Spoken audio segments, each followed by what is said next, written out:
You're listening to the AmWritingFantasy podcast. In today's publishing landscape, you can reach fans all over the world. Query letters are a thing of the past. You don't even need a literary agent. There is nothing standing in the way of making a living from writing.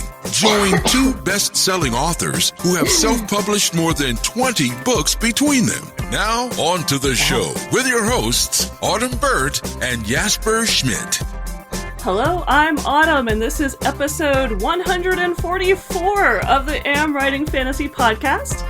And today, Jesper is on break, and instead, I have a very special guest with us. So Carla, who is the host of the FightWrite podcast, plus you have a website and classes and so much more. So I want you to introduce yourself. Okay, I am Carla Hoch, and I am the purveyor. I guess that's the word for it. Oh, I love that. The FightWrite brand. I have the website FightWrite, FightWrite.net, and it's kind of a one-stop shop for everything that has to do with FightWrite, which helps writers write fight scenes, action, and violence. And I have a book with Writer's Digest, and it is FightWrite, How to Write Believable Fight Scene. And I have class with Writer's Digest University that's always in their library, and hopefully we'll have more in the fall. Oh, I guess it is fall. We'll have more soon. That's fantastic. Boy, this year, I'm telling you, this year has been slow and fast at the same time. It's either in, park or it's in full speed ahead. Right, Absolutely. Exactly. Yeah, and in some ways, days can have elements of both.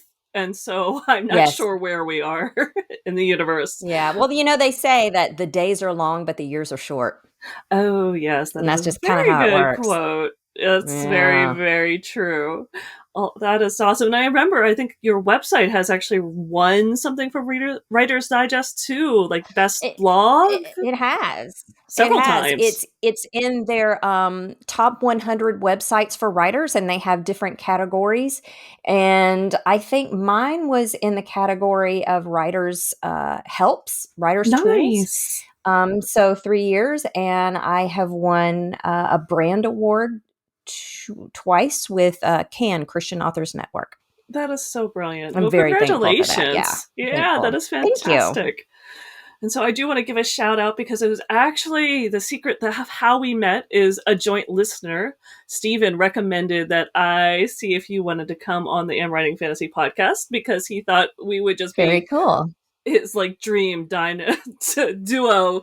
Oh, good. Yeah. So big shout out to Steven as a thank you for introducing us and making this podcast happen. And what's his last name? Google it. Okay. Yeah. Yes. All right. Well, you have quite the background in fighting yourself. So I do. I think that is really interesting. So this came about because you're also a writer and a fighter? Yeah. It came about because I was a writer, and this is a classic case of the days being long, but the years being short, because it seems like I just kind of started, but it's been like 10 years. 10 years since I started martial arts. I can't believe that. But it all started because I was writing a work that had fight scenes in it, and I didn't know how to fight. Nice. And so I had my kids in Taekwondo. I think they were in first grade, and kindergarten, first grade. And there was a self-defense class that was at the Taekwondo studio. And I went to a couple classes. I thought, how much really do I need to know? I mean, 1 or 2 classes. Surely I'll know everything I need to know to write fight scenes.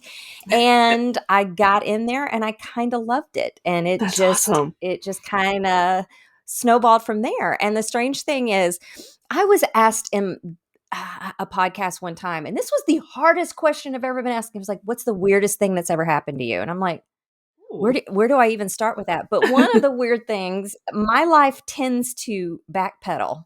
It's circular. Like I taught at a high school that was the Raiders, and then moved to a whole new city, whole new state, and the Raiders.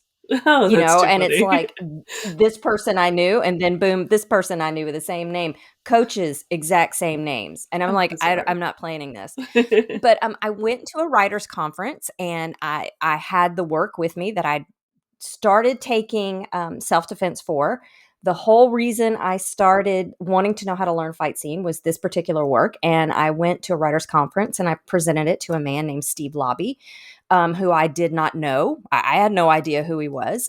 Turned out he was Steve Lobby of the Steve Lobby Agency. He was the head of a writer's agency, and I presented it to him, and he didn't really he didn't like it, which I'm okay with that.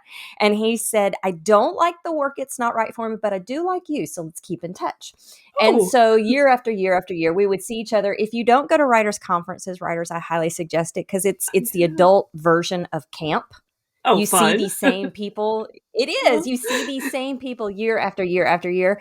And so I kept up with him. And anytime we saw each other at a writer's conference, we would make time to kind of sit and chat because we get along really well. And when I wrote the book, I got in touch with him and I was like, would you like to read this book? He's like, of course I'd like to read it. So he read it and he said, because he also has an imprint, of small house publishing for craft books. And he goes, I do love this book. He goes, I don't have it in my budget right now.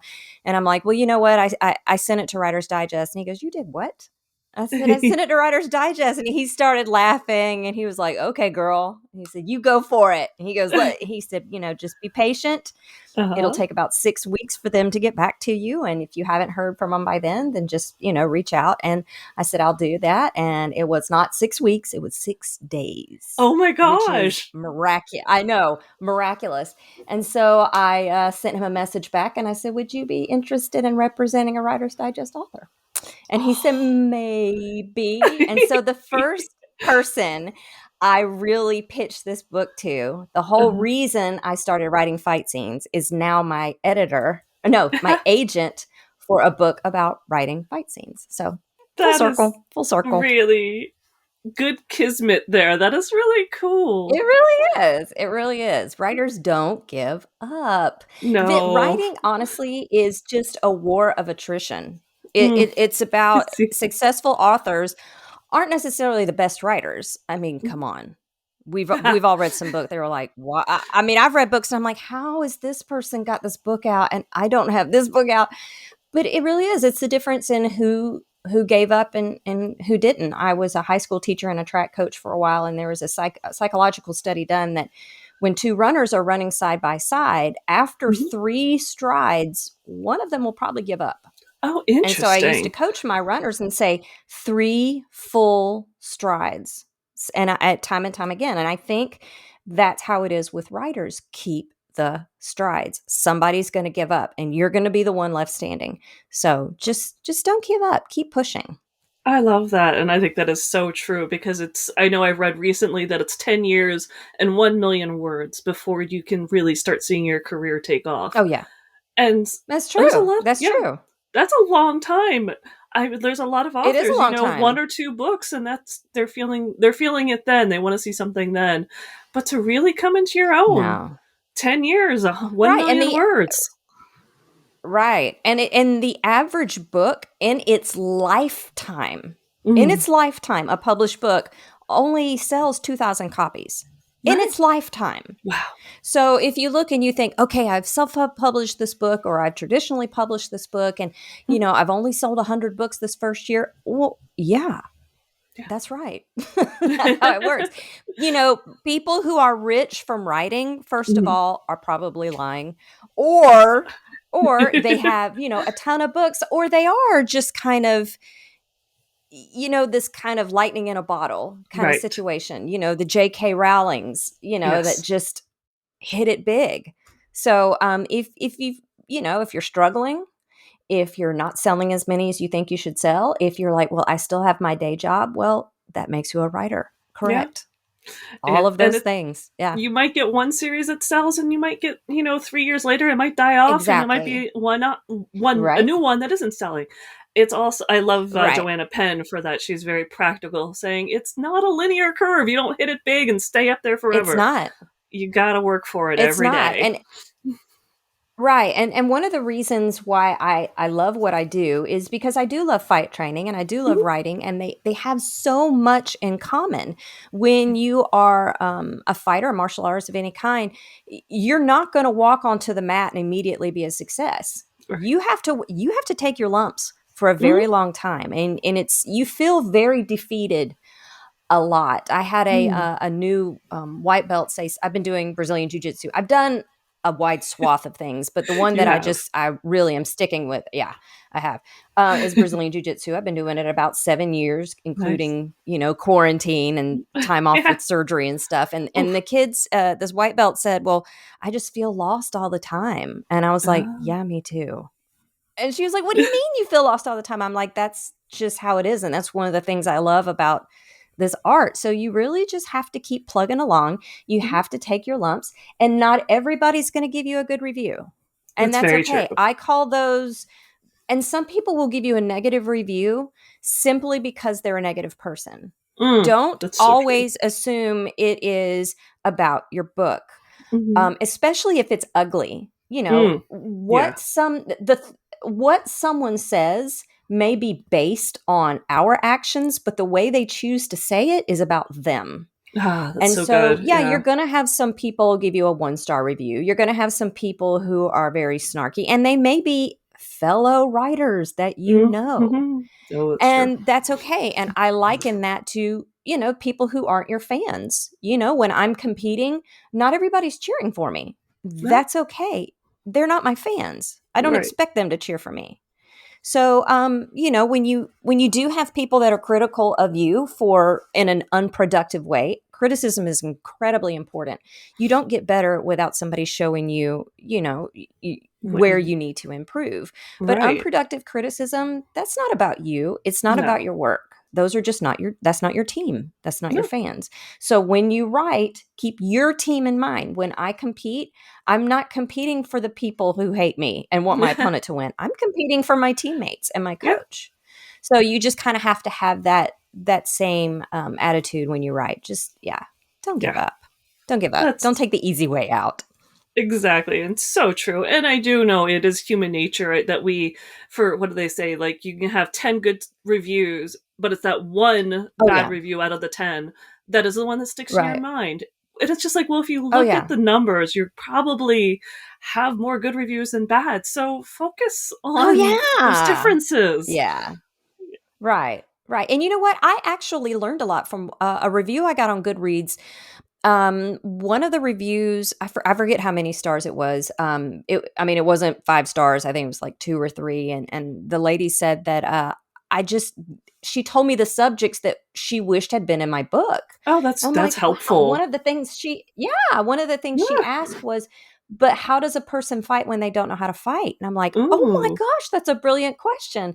And yeah. so I actually reached out to her and I thanked her for her review. And I said, I had never even considered that. And so I wrote a whole blog post about it. So That's brilliant. reviews are all negative reviews, not necessarily negative, critical reviews are only bad if you Mhm. don't learn something from them. That's But very, again, very if they're true. ugly and mean spirited, it's not about Just you. yeah, it's That's not about about them. you. Don't even let it bother Mm-mm. you and move on. No. Yeah. Exactly. Move on. Exactly. Yeah. So my big question for you, and I want to get into like tips and other things you see authors doing wrong, but why should an author care if they're writing a fight scene correctly? That is a very good question. And I liken it to how a boxer wraps their hands before they fight. You Mm-hmm. see boxers with these gloves on, but what people don't know is you take off those gloves and you have yards and yards of cloth. There are people who work for the fighter, sometimes personally, or they work for the event, and their job is to wrap hands. It's that important. And what you do is you wrap the hand tightly and you pull all the bones together Mm-hmm. so that when contact is made, the force is distributed evenly over all the Mm. bones. If you compromise that and you get what's called a boxer's break, and it's a break in the Mm. pinky on this very, very edge. It'll take you out of the fight. It doesn't matter how many other amazing bones you have or how great you punch. That one tiny crack compromises the whole. And so that's kind of how I see, with fight scenes. If you have done your work, if you Mhm. have done your research and you are proud of this, why not give your fight scene as much importance as everything else? Because you have to serve your story. And I was asked recently what that means. And it was like, you only put things in the work that further the work. If your Mhm. fight scene is in there, there's a purpose for it. Oh, yeah. So, make it believable. Don't make it absolutely ridiculous. Because when you do that, or just don't do any research at all or anything like that, you're letting yourself sit open for a boxer's break. Mhm. And though it's the tiniest bone and it may just be a tiny crack, it compromises the entire work's ability to pack a punch, pretty I much. like that. And I do agree. I mean, we sit there and Google, that lovely meme that it's like, when did you become a neurosurgeon? You're like, last night. We Yes. Google and research Just so now. much. Yeah. Right. So much. Right. And it's true, but a lot of people assume they know how to fight and they assume how fighting goes. And I mean, I see this a lot because I'm a big hiker and backpacker. And I go into especially You fantasy get it. quest. Yeah, you go into a fantasy Yes. quest and they're not carrying a backpack, they have no food with them, but they somehow do fine for 2 weeks. And I'm like, yeah, Absolutely. how? Absolutely. So, Absolutely. yeah. Fighting is just like that. Hiking is its own language. Yes. Literally its own language. There's little symbols that there's things that you know to take. There really are. There really are. And my daughter and I we learned this the hard way. We went on a short little jaunt in Colorado, and I am in Houston. We are below sea level here, Mhm. and you get to in Colorado, and Colorado. Colorado is, super stingy with its oxygen. I don't know what the deal is. Colorado, share your oxygen. It's okay. And we got maybe a quarter mile in, and I have a picture of my daughter leaning over, supporting herself on her thighs, just breathing. And I was like, yeah, we probably should have gone into this whole thing differently. But it is fighting. Fighting is like a foreign language. And people like hiking. People are like, well, I know how to walk. I know how to hike. And people are like, well, I've seen fighting on TV. Oh, I know how to throw a punch. So, it's akin to, well, I speak English, so I guess I can teach it. Right. No, That doesn't mean you you know can't. everything. It is. Yeah. It is. It really is. Fighting, like hiking, is its own language. Yeah. It really is. And so, when you watch people on TV fight and it looks so easy, there's a reason for that. Well, They've been practicing. They've been practicing. It's choreographed. I mean, there's a lot going into creating a fight scene that you're going to watch. It looks so effortless. Yeah. Oh, yeah. And I mean, even like in professional fights, you watch a professional fight and you're like, oh, that's not so hard. Oh my gosh. You have no idea the work that goes into it. And you really don't until you start training and you're like, oh, okay. Knowing how to punch is only this much. It's the timing and the movement and knowing how to defend and, setting up different things. So it's harder than it is harder than people think. It is. And I do have a lot of people come to me with fight scenes and I'm just like, or here's another thing. They have a person in their work. Well, this person does such and such fighting style. I'm like, oh, cool. How long have you done that? Oh, I've never done it. I'm like, oh. I mean, I respect the challenge, but it's like, why would you be willing to write an entire scene in Portuguese if you didn't speak Portuguese? Right. I really don't think you would just trust Google Translate. You'd want somebody who actually spoke Portuguese. Yeah, don't. As a foreign language teacher, former foreign language, don't always trust it. You would want somebody who actually speaks that language to look at it and say, well, that's not really how this works, So, yeah, it's not as easy as it looks. And if you read a fight scene that's done very well, it didn't just flow out. Chuck Palahniuk, the writer of Fight Club, he's been writing a long time. And he, to this day, if I'm not mistaken, he's still in writing groups. Wow. He still has people critique his work. He still has the beta reader, So the learning never ends. It doesn't. And the easier somebody makes it look, the more work has gone into it. Guaranteed. I can definitely agree with that. And so what do you think are some of the worst things you see, or maybe the most the things authors tend to use that is just not true in a fight scene? some of the worst offenses you've seen. The worst offenders, the greatest offenders. I also write for Writer's Digest blog. I do a monthly fight scene kind of blog post for them. And the one that I recently did was about writing authentic fight scenes. Everybody, one of the things I see is everybody wants it to be authentic. Oh, well, that's not true. Okay, no, you don't. You don't want it to be authentic.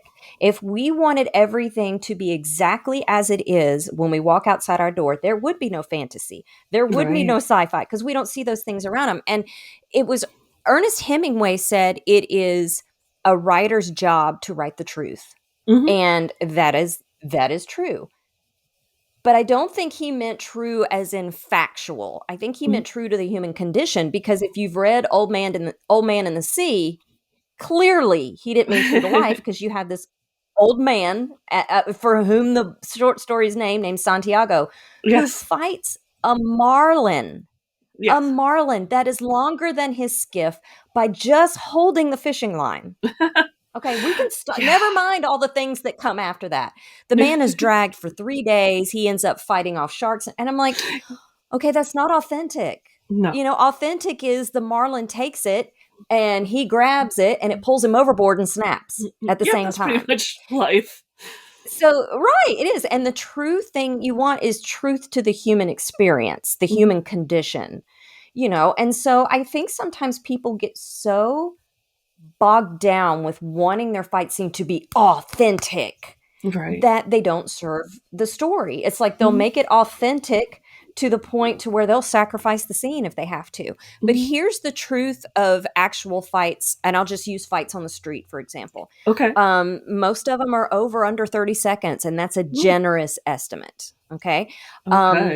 There is next to no banter and talking. Well, that's no fun.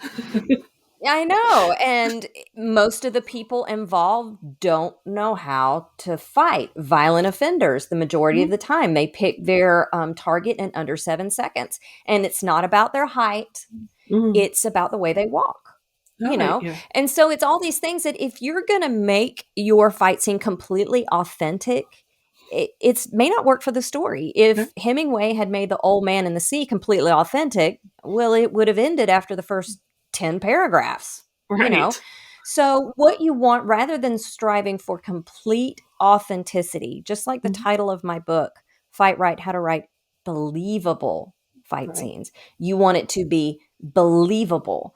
And I don't think that betrays the art, because how many times have we watched movies and we were like, oh man, that was so real, but we know it wasn't. We know for a fact what we saw was not real, but we believed it in that moment. And that's the writer's job, So number one, don't aim for 100% authenticity. Aim for believability. 2, don't write so much.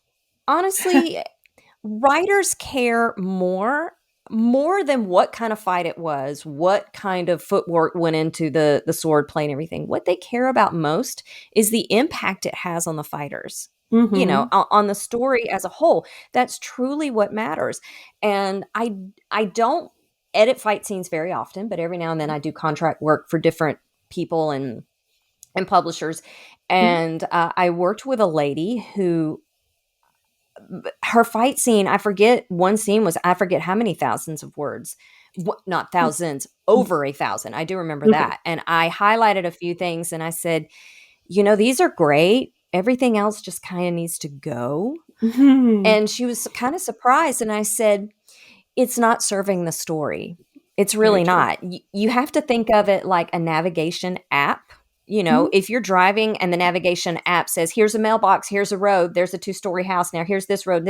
If it tells you all those things, it's going to divert your attention to your destination. You can't put too much into it. And so I tell people a good rule to kind of think of is only write what you would see illustrated in a comic book or graphic novel. Very nice. Because the real estate in those is so prime.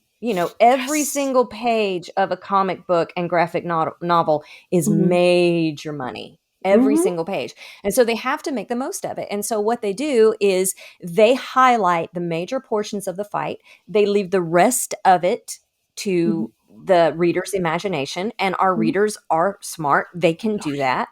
And they also make it a very much sensory experience, and which leads me probably to another thing. I think people are focusing more on the actions than the impact of the actions. You really want to focus on the sensory details because that's what everybody can relate to. Right. Not everybody can relate to being stabbed with a katana. Thank heavens. Thank goodness, yes. But we can identify with searing pain. Mm-hmm. And by the way, in my book, I go over firsthand account from people who've experienced different wounds to tell you kind of the entire spectrum of different things experienced. You know, people know the blood. They know what blood looks like. They know what a scream sounds like. They can understand looking down and seeing your own blood on your hands and it freaking you out. So you really want to hit your reader, make them feel it. It's not what you say, it's how you make them feel. You know, you can look back at books. My judo coach is taking some type of class, and every now and then he'll say, "Hey, have you read this? Have you read this?" And he said something about Anton Chekhov, and I don't remember what by Anton Chekhov I read, but I remember thinking I liked that. Yeah. So I don't remember the words, but I remember the feeling connected to it. And Maya Angelou said, people, and this is so important, remember this as you walk throughout the world, people will forget what you say, but they won't forget how you made them feel. That's right. And so in your fight scene, they will forget the grip you had, you know, the caliber of bullet, what type of sword, the foot movement, but they're going to walk away and remember how they felt. And I use Chuck Palahniuk again as another example. There's a young man at my gym who wants to write, and he's really good. Like he has a blog, and I mean, this kid is like 16, and I read his blog, and I'm like, I'm a terrible writer. This kid is so much better a writer than I am. And he asked me one time, well, what are some writers you like? And I said, for a sensory experience, Chuck Palahniuk hits it pretty hard. And the kid read one of his short stories, and I warned him. I said, now, Chuck Palahniuk is gritty. He's not a nice and tidy writer. And he goes, okay. And he came back and he told me, the short story he had read. I think it's called Guts. And he goes, I'm still horrified by it, and I want to take lots of showers. And I was like, right? Isn't that awesome? So even though he doesn't, years from now, he may forget the words of that story, but he's going to remember that when he got done, he was like, oh my gosh. So, that's what you want to leave your reader with. Lastly, probably is less is more. It really is. I think we've all seen somebody who had on too much makeup, and you look at them and you just think, oh my gosh, with half that makeup, you would look amazing. Sometimes too much is not enough. It's like, and my coach asked me yesterday, hey, do you want to spar? And I'm like, yeah, I want to spar. That's like Starbucks asking me if I want whipped cream. Don't insult me. Yes, I want whipped cream. Yes, of course I want whipped cream. The rule should be if you don't want it, say it. There shouldn't even be a question about it. But when it comes to writing, especially in the time that we live in, if you read more classic works like, Jane Austen, Bronte, D.H. Lawrence. Oh, I love D.H. Lawrence. Yeah. They tell you everything. They tell you about the pebbles on the walkway. They tell you everything about the daisies and the sun. Okay, but those were also people who didn't have TV. And so books were their TV. You really had to get into all the details. And we're a different society now for good and bad. I think they've said that humans officially have a shorter attention span than goldfish. No kidding. Great. And which is one of the reasons. Well, I mean, it's true. I mean, we're multitaskers. We jump to so many things. And for that reason, they do suggest that we make our chapters shorter. If you're a YA author, they tell you, hey, make short chapters because teenagers that read YA, which actually the audience for YA is like 18 to 35. Yeah. They want to feel that feeling of progression. Oh, I got this chapter done. I got this chapter done. And so we live in a very short attention span society. And so you have got to make the most of every single word. Michelangelo, they ask him how he created David. And a lot of people have heard this. He said, I just took a rock, a piece of stone, and I took away everything that wasn't David. And that's how it is. You have to edit. You have to edit. What is it they say? Edit with a knife or edit with a sword or something like that. But you write. Oh, well, Hemingway again. He said, write drunk, edit sober. Yep. You have to be willing to really cut things down, even if it's something you love. Which reminds me of another thing about fight scenes. I think and I'm guilty of it as well. I think sometimes we write to teach rather than reach. And that's the wrong way to go about it. We want to show the reader, look how much research I've done. I'm not a surgeon, but I play one in this book, And if you're teaching unless you're writing a craft book, duh. Okay, I'm talking about fiction and informational nonfiction. Your goal is to reach your reader, not be teaching your reader. If you have to constantly be defining things in your work, you've made an error. And that when you use technical lingo in your work, you risk losing your reader. Definitely. It can take when you send in your work to an agent or an editor, they ask for the first 50 pages. They used to. I don't know what they ask for anymore, but usually it's first 50 pages. So, and they're reading, their idea is, if you don't have me in that 50 pages, you don't have me. So it can take, a ton of time to really get a reader in your work, but it can take a page to lose them. Absolutely. And you don't want that. So don't isolate your readers, and again, sometimes you have to use technical lingo. And I think The Princess Bride, the book, is absolutely a perfect example of that. Just like the movie, which that is one of those that the book and the movie really do each other justice. They do. It's not one that like, oh, this is so much better. Oh, they're really both very tongue-in-cheek and funny. But the fight between Wesley as the Dread Pirate Roberts and Inigo, they start the very first one where they're spitting out all that technical lingo. Yes. It's the same thing in the book. Same thing. But it talks about their foot movement and not he steps right, but dust coming off the ground. Okay, that's a picture. You told me how fast they're moving. And you realize that they're shooting out this technical lingo to outdo one another. So in that case, it matters. Right. Technical lingo also matters if you have someone who has an expertise or proficiency with something. It makes sense that they're going to use some words. A police officer wouldn't call the trigger the pew pew thingy. He wouldn't do that. No.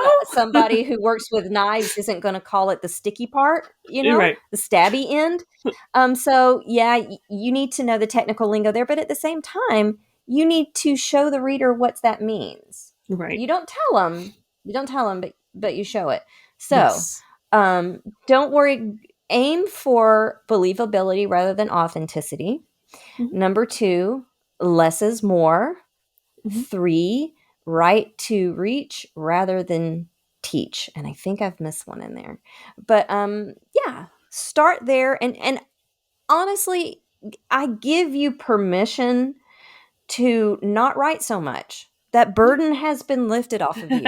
You do not have to convince your reader that you are an expert in this. You only have to convince your reader that the character is an expert at this. Okay? Unless they aren't, but yes. Unless they aren't, which is statistically more likely. It is strange how many people in books know how to fight when the average population does not. They absolutely don't. When I'm at writing conferences, one of the things I do is I'll say, okay, make a fist and hold it up.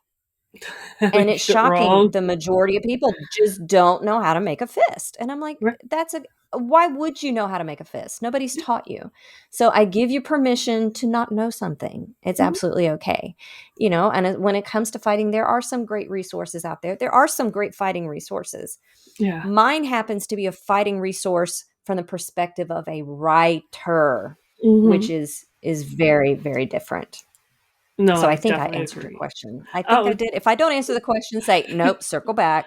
No, Circle you back. did great. So yes, you listed definitely some things that authors are doing wrong, and I agree, because I think there's often a tendency to focus on the wrong aspects. I'll see Yeah. descriptions of like the sword hilt coming towards you, and you're like, you wouldn't know the emblem as it's about to knock you in the forehead. No, you would not. You would not. Absolutely not. Then I see, there a wound is mentioned, but not the pain that goes with it. And then it seems like a chapter later, the character is fine. And I'm like, well, if you'd Oh focused my on the gosh. pain, yeah, how The that's going to feel in healing 2 ability of days. Oh my people. God. It's Holy cow, amazing. these people heal so fast. Yes. Yes. If you want to go into the tiny nuances, yeah, healing time is a thing, people. Yeah. And if your character is on the battlefield a lot, just because you don't get knocked out doesn't mean you don't have a concussion. Right. Just because you're knocked out doesn't mean you do have a concussion. And when you do get knocked out from a punch, you're not out all day. It's sometimes 10 seconds, sometimes 30 seconds. So you don't have time to have a whole scene. And, now, I mean, of course, when it comes to the human body, there's going to be variables. Yeah. It depends on the age, the person, and all that. On my Instagram, I'm on Instagram at Carla, CARLA.C.Hoch, HOCH, or you can just hashtag FightWrite. Once a week, I do like a little FightWrite tip, or I put in a blog post that you might want to read. And one that I have coming up, I don't know when it's scheduled. I think it's sometime this month, but it is the healing of bruise healing time, and the different colors and the spectrum it goes through. And one of the things I say is, this is dependent upon the age of the person, the health of the person, and don't think you're going to see all of those particular colors. But for reference, this is what you have. So definitely, I think it's important to focus on the pain of things. There's no greater motivator of man than pain. Everybody can relate to pain. So really, laser focus in on the things every reader can relate to, versus only the readers who have held a bastard sword or who have swung a mace. How many people really have done that? So focus on the human experience essence of the scene, which is the pain and the sensory details of it. Oh, I think that's brilliant. And the emotional impact. Yes, I was going to mention that PTSD. Yeah. Oh, thank you. Thank you. Very seldom does somebody, it seems so easy to kill people. And you would look, we look at crime statistics and we think, oh, it's no big deal. You just, shoot somebody, you go about your day.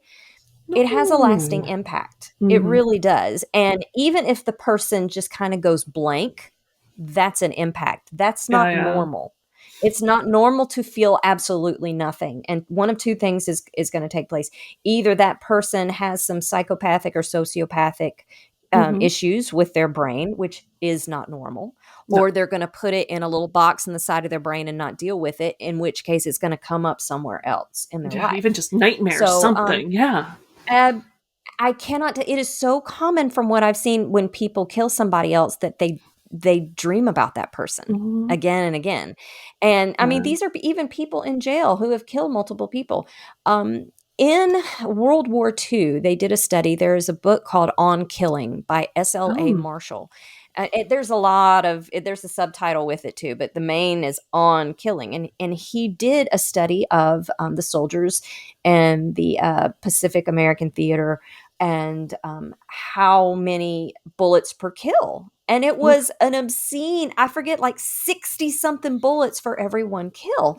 And there is one instance where they had an enemy combatant running through an empty clearing. And you had all these American soldiers shooting at them, and none of them hit them. It was very Star Wars, very, very stormtrooper aiming, and they were all shooting over their head or they were shooting in front of him on the ground. And it's because inherently killing another person is not a normal place to exist. It's not our homeostasis. It should not be. Right. And so between World War II and the Vietnam War, that's the one that came next. Yeah, the Vietnam War, they started operant conditioning. And it's the same thing they have to do with police officers. And they literally not only train soldiers to kill from a tactical standpoint, they train them from a psychological standpoint. Yeah. And so they went through operant conditioning and all these things. You know, when you hear policemen talk about criminals that may have been killed, they don't say the person. Yeah. They say the perp. They say the target, and that is distancing themselves from the other. And it's the other, and it's not a matter of coldness. It's to help their brain process everything they've been through. So and my book focuses a lot on that. I think people expect my book to be all about punching and kicking, and I would say a good half of it, more than half of it, is not. And is divided into 5 rounds. And there's chapters within those rounds. The rounds are sections. It's 5 rounds like a championship MMA fight. Nice. And the second round is all about the human experience. You know, it's what happens to us psychologically when we kill another person.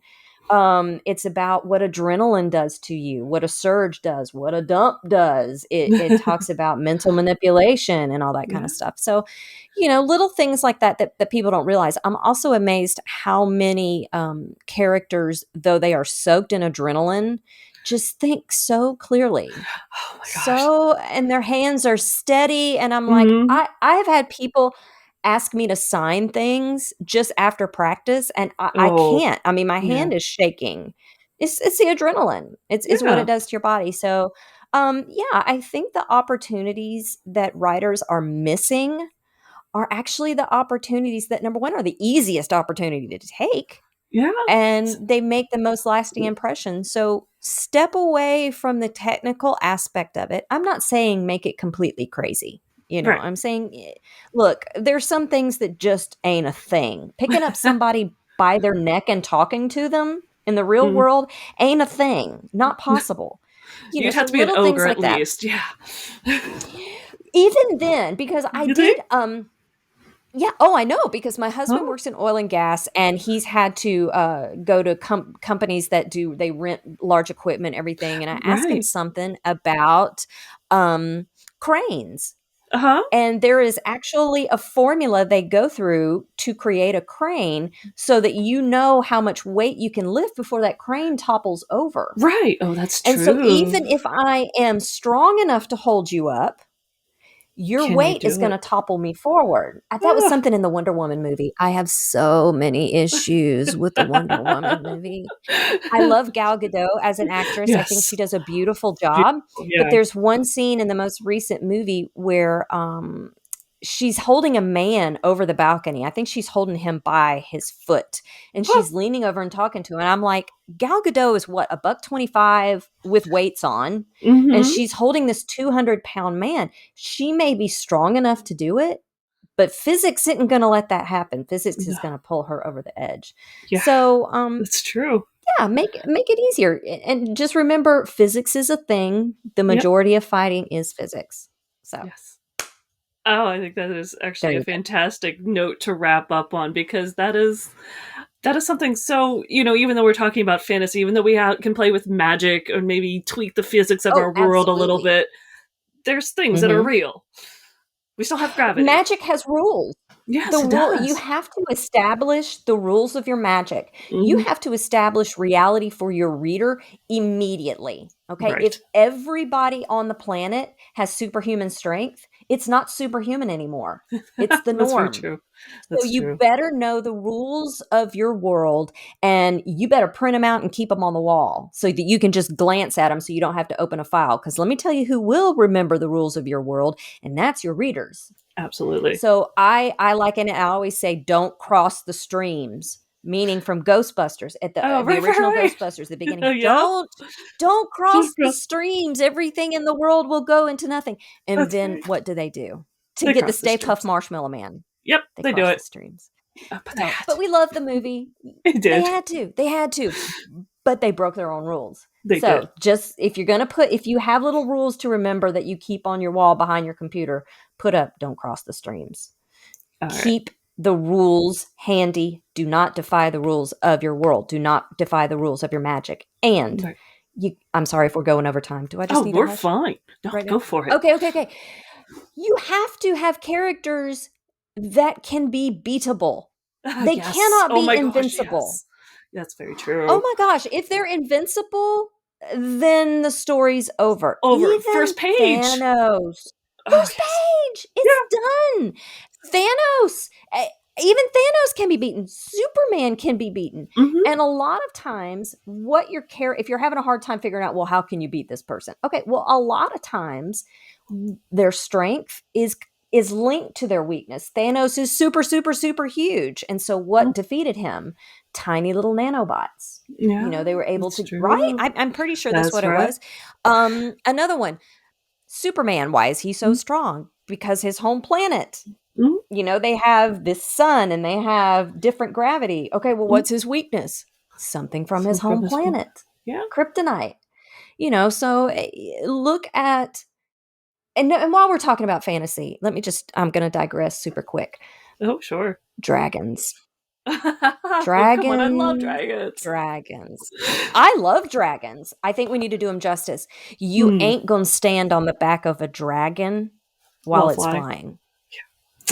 You're not going to do that. It's like standing on an airplane. It's not going to happen.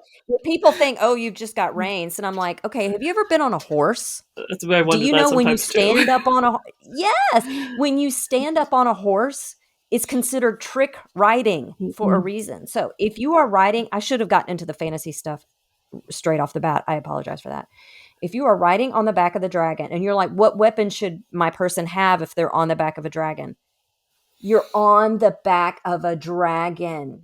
Advantage you. You don't need a weapon. Okay? You are on the weapon. Like being in a. You are on the weapon. It's like, well, my soldier is in a tank. What weapon does he need? He's in a tank. He's got the use the dragon.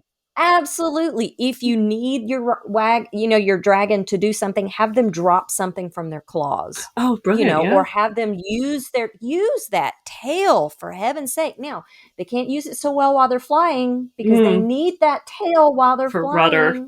Yeah. Yes, it's a rudder, and you have to remember when the dragon takes off, it doesn't take off like a helicopter. It's going to have to flap. And so the person on top is going to be, I'm not saying you can't ride a dragon.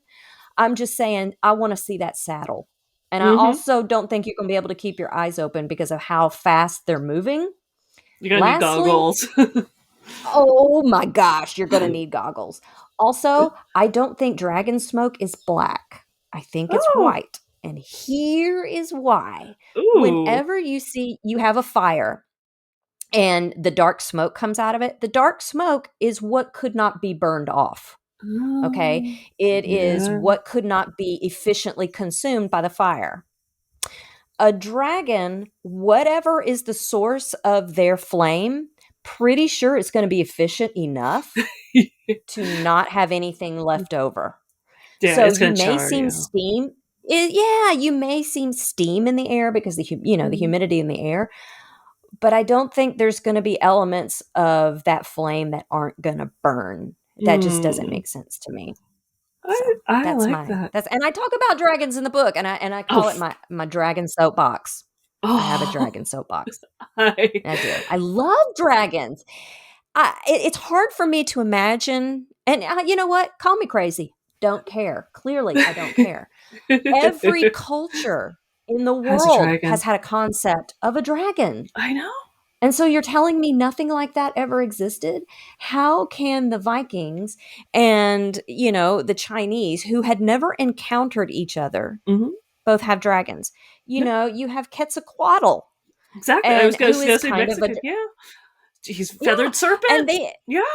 Exactly. So there are descriptions in the Bible that you're like, oh, okay, maybe there was such a thing. So also, get your dragon right. People, get your dragon right. if it is a water dragon, its construction is going to be different than if it's an ice dragon. It's going to be different than, and not all dragons may have wings. Some of them may not. yeah. So, but I'm sorry. I love fantasy. Love it, love it, love it. And so that's one of my hang-ups. It is great. Well, I'm not going to complain about that hang up. I think it's perfect. Yeah. Yeah. I already could talk to you for there's just so many nuances that I would love to get into in fantasy. Oh my god. Yeah. This was so much fun. So yeah, I think we would carry on here for the next 2 hours easily. Oh yeah. Don't get me started about armor. I can go off on armor. I can go off about the weaponry. Armor is determined by the weaponry. It's not the other way around. The armor that existed at the time of crossbows is not going to be the same as the armor that existed before, crossbows. Armor from Japan is going to be different than armor from Europe, and that has to do with the availability of natural resources. So, yeah. Again, I could go off on that, but I know you were running out of time. I apologize. Oh, we would, like I said, I don't think that any listener is going to complain one bit. It's so true. I mean, just to think about things like that, you have different cultures, even if you're not using China, you're not using the earth. Think about the technology, the weapons, and the armor is going to be different depending on this is an aspect. You're right. Everyone's medieval. Yeah. Right. And I can do a whole podcast on creating weaponry too. They look the way they do because they serve a certain purpose, not just because it's cool. So, darn. if you have a podcast on creating weaponry and all that kind of stuff, girl, I will talk your ear off on that. Well, maybe we'll have to think about doing this a follow-up on something like that, because that would maybe so. That would be great.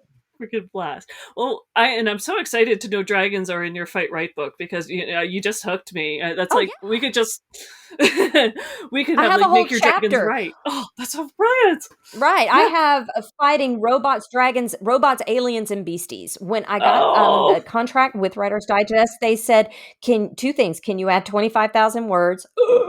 And can you add a chapter on fighting aliens? And I'm like, can I write a chapter on fighting aliens? That can be my 25,000 words right there. So yes, if you are fighting mythical creatures, if you have special circumstances, even I talk about, battling telekinesis and all that kind of crazy stuff. So there's a lot of really groovy stuff in the book. Yeah, that sounds like, I think, just about every listener's dream come true is being offered a book contract and saying, can you write about fighting aliens or dragons? Yeah. Just throw that in there too. Can you let your nerd show? Oh, I can so let my nerd show. It's like, what Star Trek pajamas do you want me to wear while I write it? Because I have several. Yeah. Brilliant. Oh, thank you so much. And we'll have to get listeners. You want to follow up, let us know, and we will maybe ask Carla back on. That would be brilliant. Absolutely. So let everyone know. I will obviously have tons of links in the show notes, but let people know where to find you. The quickest way to find me is FightWrite, FightWrite.net. If you mistake and do FightRight, you're still going to get there. I own them both. It will lead you to the blog and the index. Just go to the index and peruse it. I'm trying to make it very search engine optimized so that you can really find keywords quick. And you can also buy my book directly from there. FightWrite, FightWrite. It's right here. It's right there on the back. Oh, yes, right there. FightWrite, FightWrite. Yeah. How to write believable fight scenes with Writer's Digest. Look me up on the Instagram, #FightWrite, carla.c.hoch. Because every now and then I'll put out a call on my story on, hey, let me answer some question for you. And I'll go IGTV. I do have a YouTube channel that I have grossly abandoned, but I will get back to it. I just had too much going on. So that's the best way to find me. I have a contact form in the blog and on my website. And I literally answer questions, people. So send them my way. That's how I know what to write about on the blog. I can write about what I think is interesting, or I can write about what writers want me to answer for them. So feel free to reach out anytime. That is good. And if you go to your website, take a look at your About section, which is hilarious on your website. Yes. I'm just going to leave that hook there to make people go and read your About section. It's adorable. Yeah. So Somebody called me and they said, I found your bio on a writer's blog. This is like 6 years ago. And I'm like, what are you talking about? And they were saying how to write a funny bio. And they had used my bio. And I'm like, my bio is real. It's not funny. So get over yourselves. Yeah. So read the bio. Yeah. And it also tells what all my fight experience is. Yes, which is definitely, you have a resume there alone of what your fight experience is. It is brilliant. Oh my gosh. Next time I'm in Texas, I am definitely stopping by. It would be way too much fun. Oh, yeah. Absolutely. Excuse for a road trip. Yes. Cool. So come back next week for Monday, where it'll be another one of our famous top 10 worst lists with Jesper and I. They're awesome. They're so much fun. If you like what you just heard, there's a few things you can do to support the Writing Fantasy podcast. Please tell a fellow author about the show and visit us at Apple Podcast and leave a rating and review. You can also join Autumn and Jesper on patreon.com/AmWritingFantasy. For as little as $1 a month, you'll get awesome rewards and keep the Writing Fantasy podcast going. Stay safe out there and see you next Monday.